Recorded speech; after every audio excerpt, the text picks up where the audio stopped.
Okie dokie. Okay, so this is my first newsletter. I released it on 9/11. Numerous reasons why I'm doing that. Obviously, the 20th anniversary of 9/11 right now. Deadline magazine began actually during September 11th, when what actually happened was that I have actually had some fairly severely major health issues in my last 30 years, in terms of I've got a dislocated TMJ, and it's really played a lot of fucking hell in my life. And I was in Wellington, and it wasn't a particularly great time, and I think I was probably at my lowest ebb. And then when I actually watched, I was at home, and actually, in fact, let's even go back further. So in October of 2000, I co-authored an article with Ian Wishart for his magazine Investigate, called Pacific Jihad, and it looked at New Zealand's role in money laundering and some of the people that were coming connected to New Zealand. And specifically, we were looking at a connection to a terrorist called Abdul Nadal. And we looked at the overall, the role that the US government had with terrorist organizations, from the role of basically patronizing bin Laden, which was brought Al Qaeda to Afghanistan 20 years ago. So, the whole issue about what's going on there has been very much a US manufactured problem from the beginning. So in October 2000, I co-authored this article, and one of the things that we said about the third paragraph was that the US were aware of plans for bin Laden to turn around and actually use civilian aircrafts as weapons prior to 9/11, almost a year to the day. So the very first thing that started my coverage of that issue after the event was, for me personally, it was like hearing so many times that from our corporate media that the US had no idea that this kind of attack would ever be carried out. Yet my own what I wrote in Investigate magazine the year beforehand was kind of proof that actually they did. And what I actually wrote about, I mean, we cover lots of things in that particular article, and the paragraph we talked about was about a thing called Operation Bajenko. Now, Operation Bajenko is also a very interesting case, because number one, that was actually, Operation Bajenko was the laptop that was found in the Philippines in the mid-1990s. Total freak situation. Cop was chasing somebody, chased them, and came across a cell which they didn't know even existed, which belonged to a guy called Yusuf Ramzi. Now, Yusuf Ramzi actually tried to blow up the World Trade Center in 1993, and when arrested, he said, you haven't seen the last of me, and I will come back and finish this job. Now, I wrote, my first published article was State of Terror for Nexus magazine in 1995, and one of the things that in that magazine, we were actually focusing on the role of the arms lift into Bosnia in that particular time, and it began because of what would eventually become a book, was stories I'd actually heard that the very groups that were arming,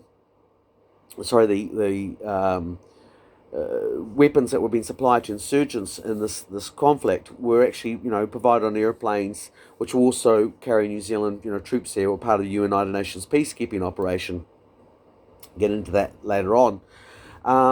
But back in 1995, I'd heard these stories basically, which became the State of Terror, looking at the alliance between terrorist groups, between Islamic terrorist groups and neo-Nazi or white supremacist groups. And so I wrote this very much early on, and later on became my book State Secrets, where in turn I focused very much on saying that there were these left-wing and right-wing extremist groups in New Zealand. Very much they were, it's easy to manipulate an angry man. It's much harder to identify, who's pulling the strings. And when I looked at these groups in my book State Secrets, I could see that there was another layer behind, and a problem that we were going to have down the road with these particular extremist groups that I believe were actually, largely real organisations, but largely the funding and the people pushing the buttons were agent provocateurs. One of the things I actually wrote about in my book State Secrets was I focused on a place called Gun City and their links to these right-wing groups I'm talking about, that the sugar daddies. And when we turned around and saw the March 15th terrorist attack, the weapons that were actually used by the shooter were, of course, provided by Gun City, who would also provide the equipment used by the so-called agent provocateurs in Operation 8, and actually, oddly enough, also even supplied one of the weapons used by David Gray in the shootings that were carried out in Dunedin in 1995, where, of course, David Gray was also buying Soldiers of Fortune magazines, and actually, he did actually have some rather interesting friends, which we never really kind of looked at a bit too much along those areas, but that's not the major area. Let's come back to September 11th. So Yusuf Ramzi, said this, I'm going to come back and I'm going to carry it too. And it's sort of very interesting when you look at the comments that were made, because Benazir Bhutto was later assassinated, who was the Prime Minister of Pakistan.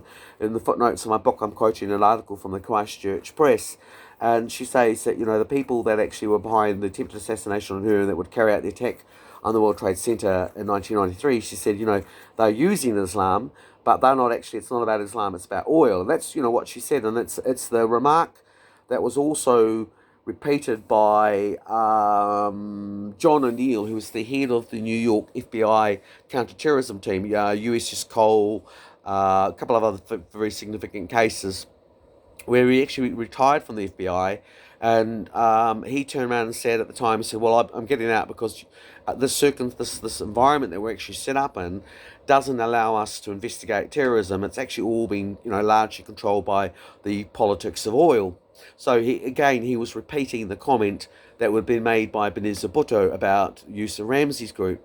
So when you get into the issue of looking at Yusuf Ramzi, one of the things which also about my magazine article I wrote for Investigate magazine, correlate between those particular situations, is that, and I think there's a little bit of a Ian actually had a little bit of a different take on this, but my take, which I can't remember whether it came out in the magazine or not, but what we turned around and said, what I said was that, Yusuf Ramzi was more of a hired gun, and when you actually look at the banking collapse that occurred in the mid-1990s, which is called the Bank of Credit Commercial International, BCCCI, on all the major newspapers in Time magazine.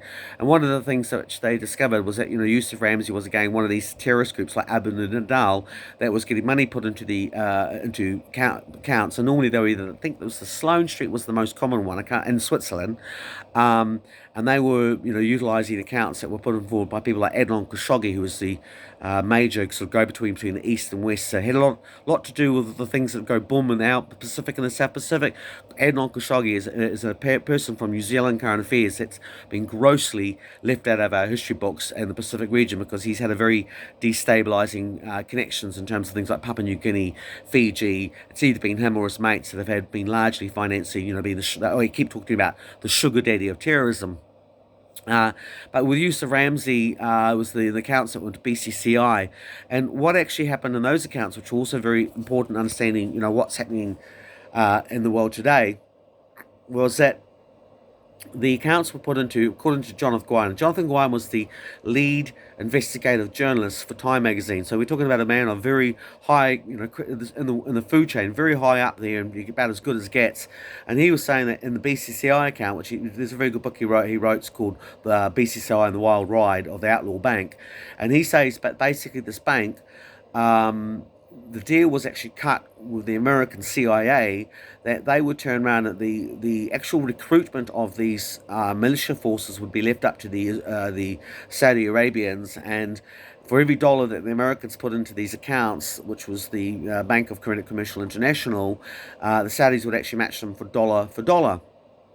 And so largely what you actually turned around and saw was that the recruitment was left up to Saudi Arabian intelligence to turn around and actually recruit these people to carry out these jihad in Afghanistan, and that became known as what they call the Al-Maktab.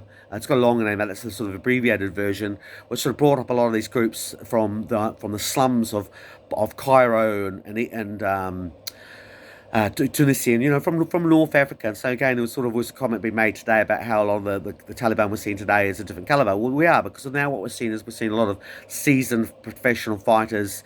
We're also seeing a lot of people that have come over from sort of other national services that were previously involved in things like special forces and military. So, these are more of a professional standing that has crept into the Taliban army from that original group, which literally were the people that had the least to lose.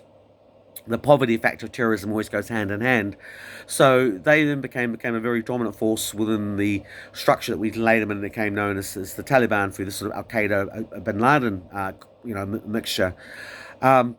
Today, of course, the other aspect that's occurred is that we've got people like Helen Clark turned around and went to the United Nations, and as you see in my articles, and I'll list a couple of the links in below for you if you want to know more about this, but she went to the United Nations, and she through the United Nations Development Program, started doing a deal with these Arab nations, Qatar, the Emirates, Saudi Arabia, and the idea was that they would turn around and help the Saudi countries, modernise and bring them into the fold, so that they'd start treating women all correctly, and they'd give them access to funding and programs, and lean them, give them lean them the credibility of their being part of these organisations, to to make them look good in terms of statehood for the rest of the people, and in return, that modernisation would be going to for things like improving water, improving the quality of democracy, blah blah blah.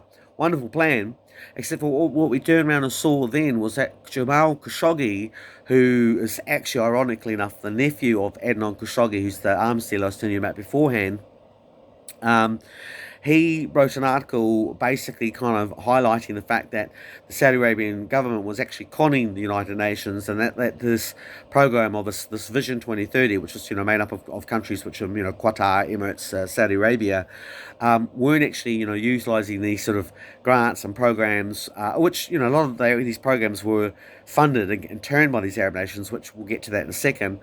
But they were in actual fact using them to develop bioweapons, and they were using them to develop smart weapons, which they wanted to be a new arms industry, because the biggest arms dealers in the world, actually the top 5 members are the top 5 members of the United Nations Security Council. And Saudi Arabia wanted to play with the big boys, so they basically were diverting all this funding into actually creating a new arms program, which again working in conjunction with people like Lockheed Martin, who don't really have the best human rights record either. These are the same people that are behind the Antarctic program for the US and New Zealand, and also behind Rocket Lab, and they're also behind the deep sea mining, which all of these things get promoted as being about sustainability and climate change, but really when you actually look at under, it's actually about entrenching the status quo, enabling the status quo of these weapons dealers, and these, in the case of the Middle East, these, abhorrently patriarchal, misogynistic leaders. So that's been the reality, what Khashoggi talked about, and Helen Clark turned around and basically ignored all of that, and we saw that in actual fact how they responded was they used that tracking technology, which is the same technology we're now being used to say to get used to and become comfortable with the COVID and stuff, which is made by the same companies like Palantir, which again very much tied up with New Zealand and the Five Eyes, the American groups that are buying up into New Zealand, that are funding groups in New Zealand, so that it actually on the surface look like they're liberal, but really what they're doing is entrenching this corporate sector. In actual fact, things like Kalal Investments is actually buying up very big in America, buying up very big in Australia and New Zealand, and so is things like Blackwatch, who also own a lot of Vanguard. So these 3 big American companies are doing a big, huge buy up in New Zealand. And they go right back to things like 9/11, so that in 9/11, we know that if you look at this link below here, and I've turned around, there's a really good summary of the 9/11 viewpoint from this area, which is from John Corbin, the Corbin report.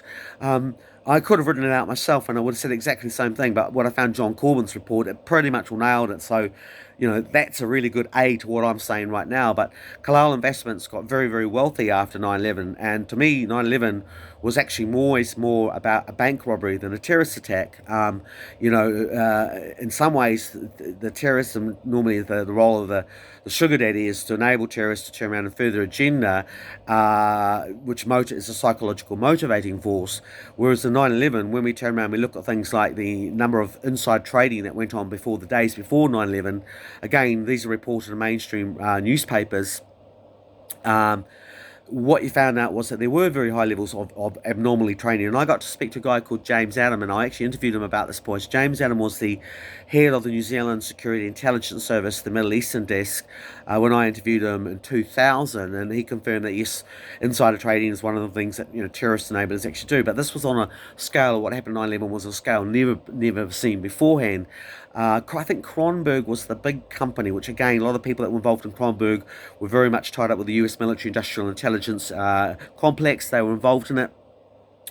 Now, the other company that came across this, however, the thing that really kind of got missed out at 9/11 was there was a company called Conva, not COVID, but Conva, a German engineering company, and they turned around and they went and they did forensic examinations of bits of the computers by their clients that were brought in to try and get as much information about what was going on in the computers inside the 9/11 building. A crime site, by the way, which largely got taken away and never actually got examined. So, biggest fucking crime site in America, and it had its investigation was the crime scene was completely fucking eradicated. People that went in and turned around and gave testimonies at 9/11 were done so that there was no risk of perjury, there was no obligation had to. So the biggest crime in America, and the official people weren't actually obliged to do so, and they didn't have to do it under oath. So you have people like George Bush and again people like Dick Cheney not having to say things which normally could be tested and tried and they'd be subject to perjury cases. Not happened in 9/11. Of course, you had also things like 9/11. We had multiple explosions. Twin Tower number Trade Towers number 7. I mentioned this. I was having this on about Robert Kalal, wrote a book called Interrogator. He was a former member of the CIA, and I wasn't fine buying this I'm left-wing friendly new CIA.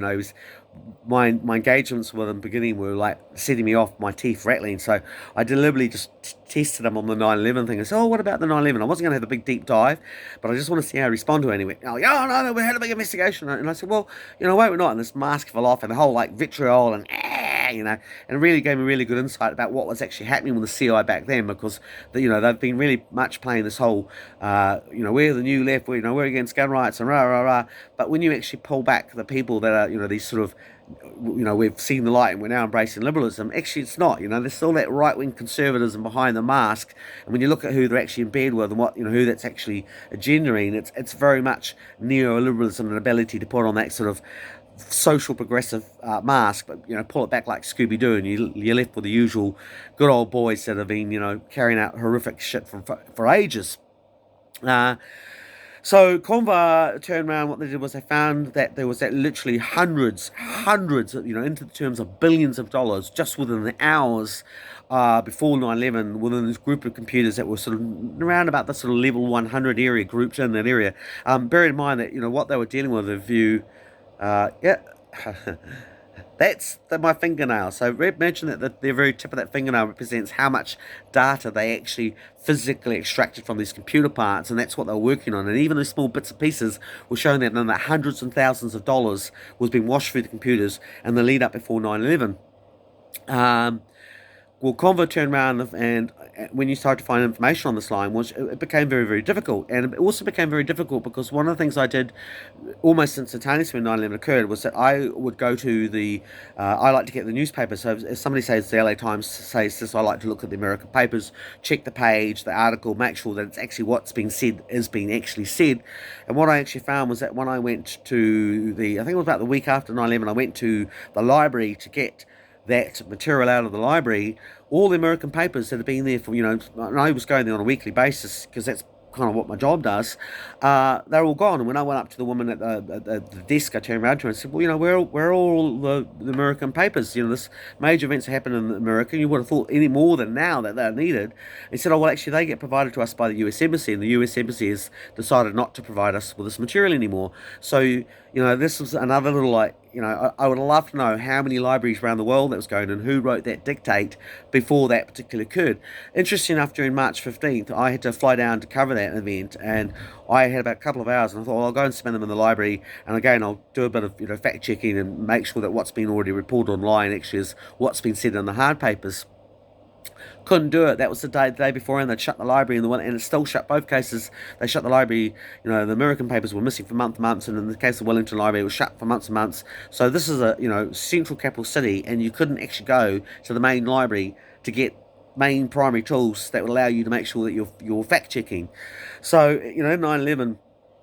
When I checked the convoy, like I couldn't do that. Eventually, I managed to actually track down some hard copy papers, and I did find one little article, and there it was confirmed that. So I put that in my little special file of things tuck away, that just in case the internet goes down or whatever.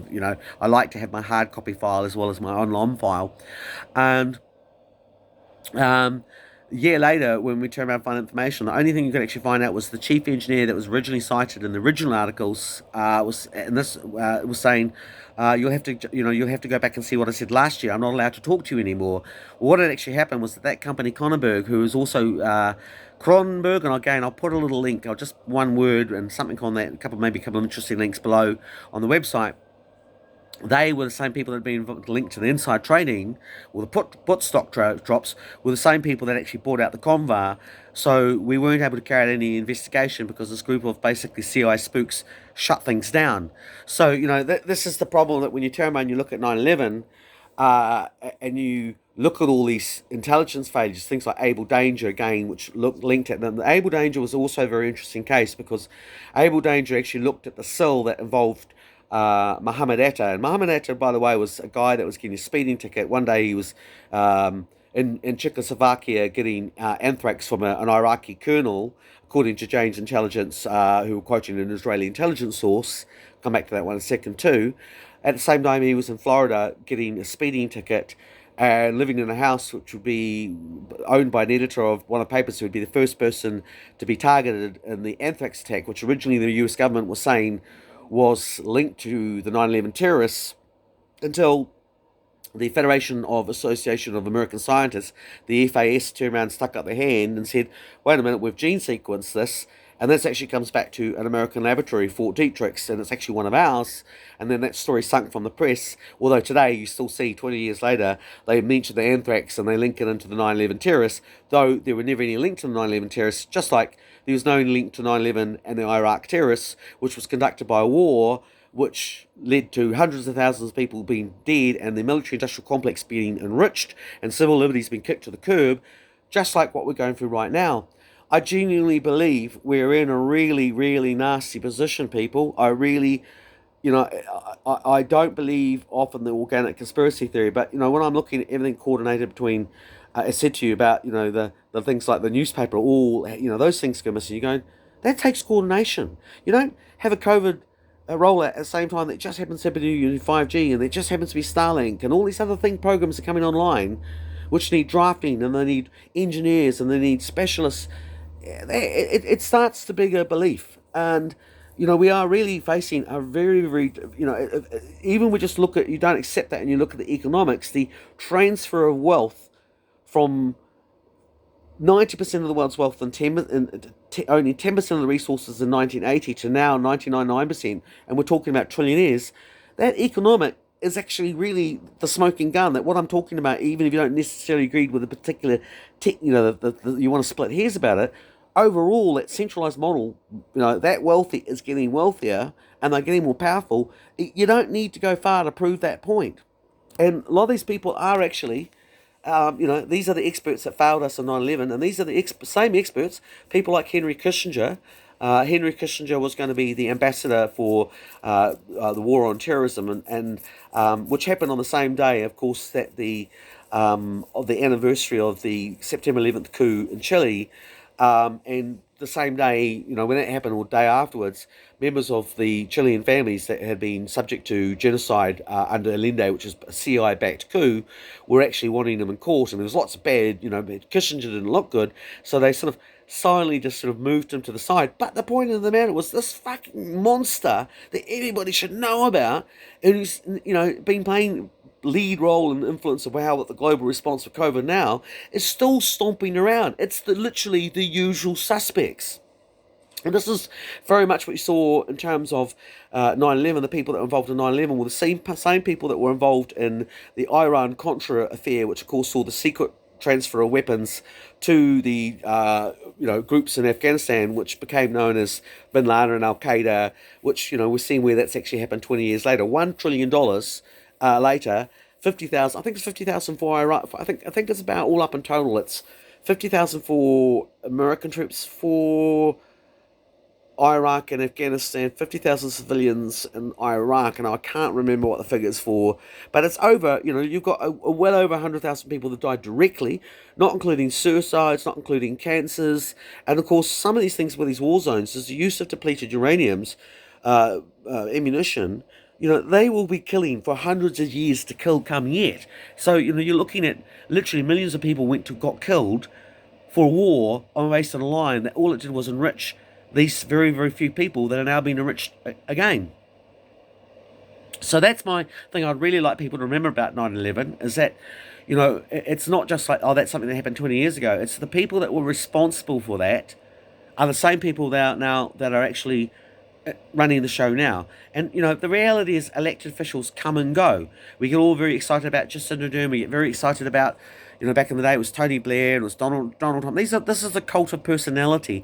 The reality is, if you take away the actual figureheads that come and go and are just, there to do a job, it's always those number 2 and number 3 figures in these bureaucracies that are still there, and the level of accountability that these people actually have to face is becoming less and less. And of course, every time they're making all this money, the ability to buy lobbyists, the ability to buy time on news station, the time to buy, influence people, it becomes more and more. So it's not just that they're getting wealthier, they're getting more powerful.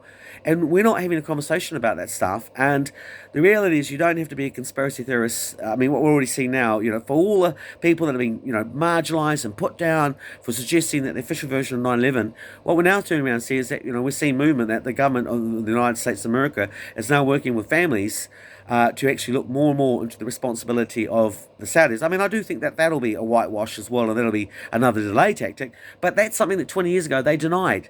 And now it's actually come out that actually, yes, there was this funding issue between these 9/11 terrorists. And again, what I was doing at that time, and I'll finish the story up, so on September the 12th, I was working at Pastor Al Dente, and I worked with, I co-managed a restaurant with Norm Perret, who was a chef who was a non-badged member of the SAS. And that means that he served with the SAS, passed the SAS selection course, but he served with them for less than 2 years, so he doesn't get his badged member, his full badge status, which is, it keeps the record that I've never actually met a fully badged member of the SAS that's ever actually talked to me. I've met people that have been family members, or, maybe they have been, but they've been, talking about events that long ago, and they're only talking about generalisation. But in this situation, Norm turned around and he came into me and he said, there's going to be a terrorist attack and Osama bin Laden's going to be responsible. And I said to Norm initially, where's your source for that information? He said, I watched it on Fox. And that used to be the thing between me and Norm, was that Norm would go home after work and he'd watch, after he wound down, had a couple of beers, he'd watch CNN and Fox, which I can't stand. That, they just make my teeth grate. So I'd sit there and watch the BBC, and we'd turn around in the morning and have a coffee and we'd compare notes. And I said this to Norm, I said, they've been saying that shit about bin Laden for ages, and it's the FBI, and it's not worth the paper they've been writing about, it's noise. And Norm turned around to me and said, well, no, actually, I've spoke to my mates, and they're all getting ready to deploy. Later on, I've said that beforehand in public. 60 minutes later on, turned around and they did a show which showed actual fact, yes, the SAS were actually, notified the day, so that hindsight actually backs up what I'm actually saying. But Norm said to me at the time, they were all being ready to deploy. And I said, well, shit, And the other interesting thing at that time was they weren't, were getting ready to deploy the day on, June the 12th.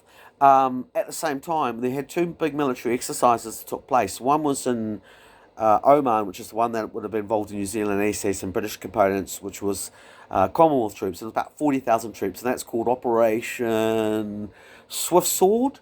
And the other account one was Bright Star, which is happening right now. There's another Bright Star happening in Egypt, and it happens every year, so that side's not such a big deal. But this had a huge 70,000 US troops back in September 11th. And so you had 110,000 mobilised troops on the Iraqi border the day before 9/11 occurred. Now, so whatever you like to say about terrorists, they might be mad, but they're not stupid. And these are the things that we never really got into looking at, and just how much was the US military situation and the security apparatus in total actually already on a high alert because they were anticipating something, which, again undermines this whole claim that they had no idea this was going to take place. In that particular current time, I turned around. I picked up the June 12th issue of the Dominion Post. I opened it up on the coffee table, on the front bench, with the tells to the left of me and the coffee machines to the right of me. And on the left hand side, there was a little article, 1 inch by 1 inch article, which said that the Syrian forces were pulling out of Lebanon, the standing army of 30,000. They call them the Pink Panthers. Whew, gone. And I said to Norm, my words were at that time, and I said, Norm, you think you might be right, and if there's going to be attack, it's either going to occur against a US target, and I was thinking about things like the USS Cole and events like that, or else it's actually going to be happening in the US, and it'll be so big that when it happens, you'll remember this conversation. Obviously, and I started to get to work, and I was looking at things like, prior to 9/11, I was looking at things like Raziz. Basically, big car was found on the Canadian border, huge amounts of explosives. So I started looking at this, going, oh, this is, there is shit going on. I was looking at that particular case, and that led me to the mosque, the Boston Mosque, which all the 9/11 terrorists. So I was looking at that mosque, probably about a month, looking into it and some of the other connections and people, and it's linked to them, these Mujahideen, BCCI groups. And at the time when 9/11 occurred, I was having, been going for this sort of really hard time because of my TMJ and issues, and I'd quit my job, and I decided it was time to get back into, actually, no, I hadn't quit my job yet. That would happen after 9/11, but I was starting to kind of feel like, hey, it's time to get out of your sad blue stuff and start focusing on, some of these big issues, because there's things out there that are bigger than you. And I was, at the time when 9/11 occurred, I had my laptop open, I was writing the second book of my book, State Secrets, and I was writing about the bank called Al Taqwa, which is based in Lugano. Lugano is a very interesting place. It's got very connections to things like P2, which is a right-wing terrorist group. It's got connections to Pacific Express, which was the airlift operation that was operating out of New Zealand, which featured in my book, that was actually arming Islamic terrorist groups, which I mentioned, I mentioned in my State of Terror magazine for Nexus magazine, and then of course we mentioned that became State Secret, which became my best-selling book. So these were things that I was actually looking into. So I was looking at this bank called Al Taqwa in Lugano. A very interesting guy, set up by a guy called Ahmed Huber. Ahmed Huber is a former neo-Nazi convert to Islam, and he literally has in his little bank, which was in Switzerland, very much involved in the banking with the groups that were funding Osama bin Laden. Literally, this guy had an oilskin painting of Adolf Hitler and an oilskin painting of Osama bin Laden, and this was the guy that was actually heading the finances that were used to finance the 9/11 terrorists, provided by intelligence from ISII, which was the group that Benazir Bhutto was saying, well, even our own intelligence service couldn't be trusted, and they were working more likely with the BCI group and the Saudis. And the BCCI was very interesting because it was an Arab bank. In fact, it was an Islamic bank, but it was actually made up of a consortium. It's probably the only thing I can think of which involved people that were involved in Iran, and involved which is Sunni, and involved people from Pakistan, and involved people from Saudi Arabia. So these are Shia Islam. So you never normally see that combination between Shia and Sunni, but you actually had an Arab bank, which was very much, they wanted to become, they wanted to sit at the table with the other big five boys.